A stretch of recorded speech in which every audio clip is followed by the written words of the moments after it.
Анан көчөгөн сурандым эле министр здравоохраненияга. Өнүккөн өлкөлөрдө уже дарылар чыкты. Сиз качан приказ чыгарасыз? Өнүккөн дарылардын баарын бизде колдоно берели, без клинических испытаний дегенде. Мына ремдесивир деген дарыны көчөгөн айттым эле. Акылбек Үсөнбекович, кечээсин айткандан кийин бардык эмелерди карадык. Муну биз өзүбүздүн буйрук менен киргизе албайбыз.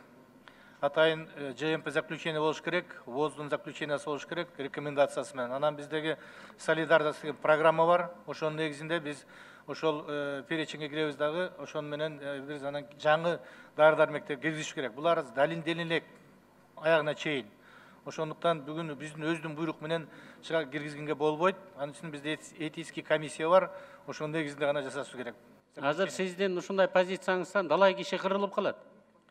Мунун да Армения, мына бизде болгон кичинекей өлкөлөр, эгерде Индия, Южный Корея, Япония киргизсе, алар киргизип атат. А сиздин азыркы позицияңыз менен биздики канчабыз кырылышыбыз керек? Сиздин клинический испытаниянын баары бүткүчү. Кубатбай Галичевич, муну сиз албасаңыз болбойт, мына уже 100дөн ашык кишилердин баары ооруй баштады да. А биз анан мышыкка, чычканга, анан биздин департамент лекарственного обеспечения качан улуксаат берет? Бүт коррупционный схеманын баары иштейт деп отургуча Кыргызстандын канча кишиси кырылат? Мына ушундай позицияларды сиз өзүңүз контролго алышыңыз керек. Мен суранып кетет элем да.